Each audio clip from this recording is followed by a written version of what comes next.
There we go. Good boy. So he got a little stuck there. The stay command and the come command are a balancing act. If we do too much of one, then if we do too much of the stay command, they get kind of stuck like he did for a second. If we do too much recall, then they don't want to stay. So his issue has been impulse control. So he has not wanted to stay. So we've been doing a lot of stay command, having him stay in different places.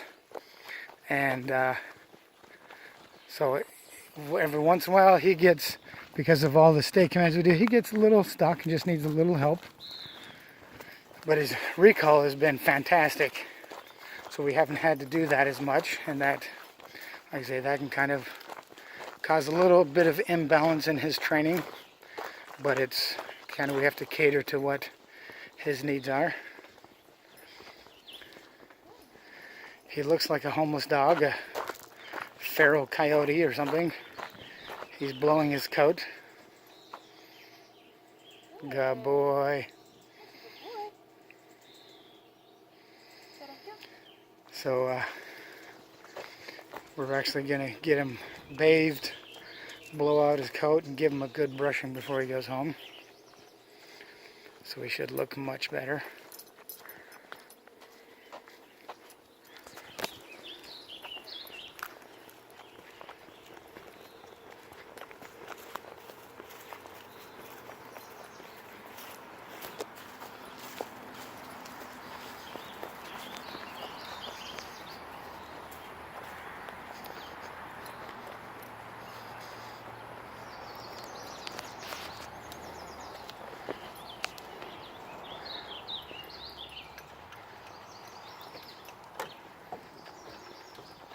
So he's very typical of his breed.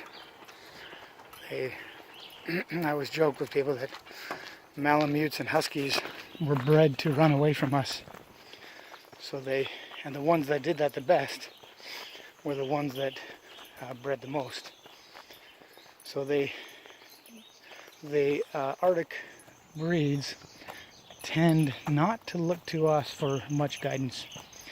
They tend to not have a lot of pack drive. They tend to just want to do their own thing, make their own decisions, and that decision is usually to run.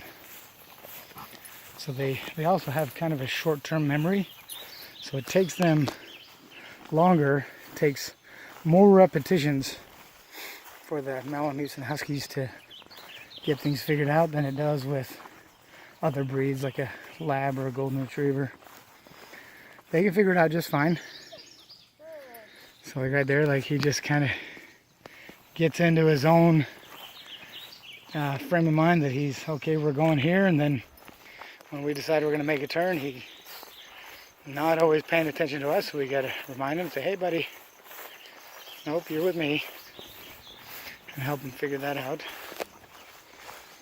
So he absolutely knows everything.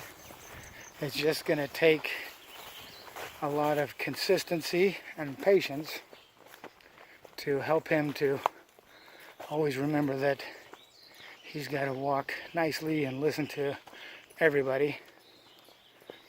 So he hasn't worked with Emily very much at all, so this is good for him to work with someone who hasn't walked him much. So he actually does much better with me, but I like to be able to talk about him a little bit while we're doing the video.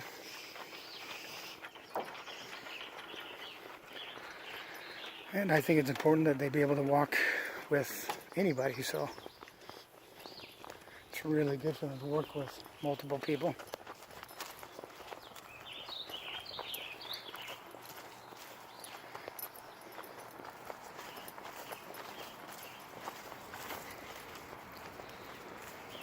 See him trying to come to me.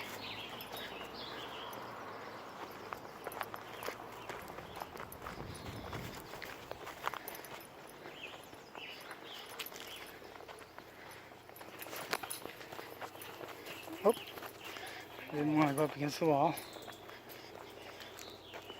So anytime they get nervous, like for some reason he didn't want to go up against the wall, we just basically let him know that, hey buddy, it's okay. Wall's not going to bite you, and I'm just going to make you do it. So.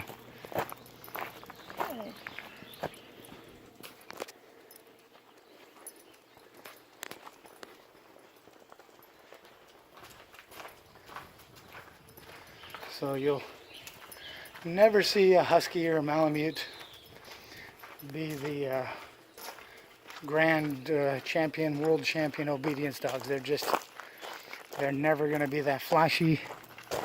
They're never going to be that crisp with their obedience. And they, like you watch that, it's all about pretty much the herding breeds. The border collies are one of the top dogs for that. So, and they tend to be just sharp and crisp. And with even more work going into a dog like this, you're just going to get to a point where they know everything, and they can do it. They're just never going to be super flashy.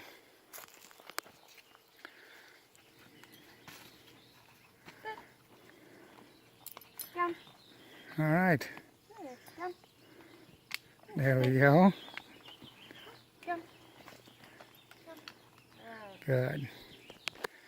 So if he doesn't want to lay down, we just make sure that we follow through with whatever it is we've asked him to do.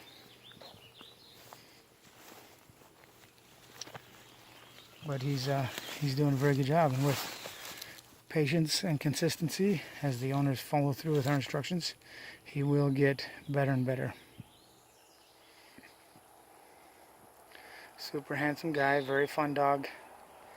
But like I say, typical of his breed, short-term memory, and pretty stubborn and independent. Good job, buddy. Okay, shut up. Yes. Good boy. There we go. No hesitation that time. Good job, buddy. What is that? All right, so we'll kind of... So a formal healing session like we just did it's actually a lot of pressure. You're making them behave very nicely without a lot of rewards.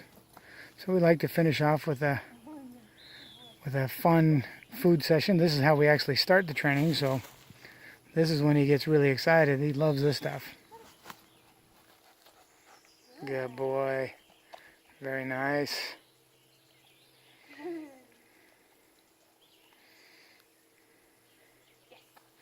So he would like to just stay in this. This is kind of, so like I said, this is how we start the training.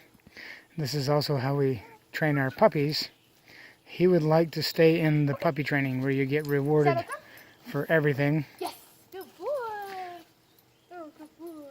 And it would be fun to stay in this mode all the time, but the reality is you don't always have food, and you need them to be reliable and ignore distractions even if you don't have food, or the other problem is you can't feed him all day long and he's going to get full, and then you don't have any motivation for him.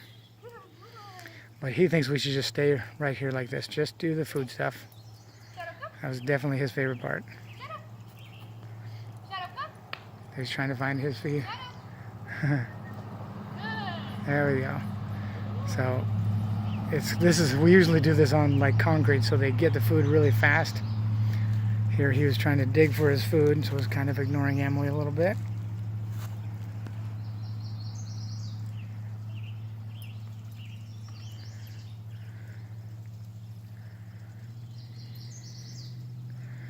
So we use obstacle courses on our property to kind of build their confidence. When we go to new places, we find whatever is available. So like these logs, or if there's a park, they can climb up on toys. If we're at a Home Depot, we'll have them climb up on whatever pallets are available to climb on. So this just builds confidence and builds focus. There we go. All right, he's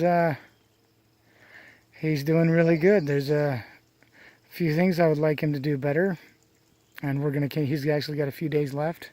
We're going to work on those things. The reality is, some of these things, a husky slash malamute, those Arctic breeds, may not ever look super great, and you may have to consistently remind him, hey, you got to pay attention to me. But we'll see if we can't get him just a little better before he goes home, but he's doing really good.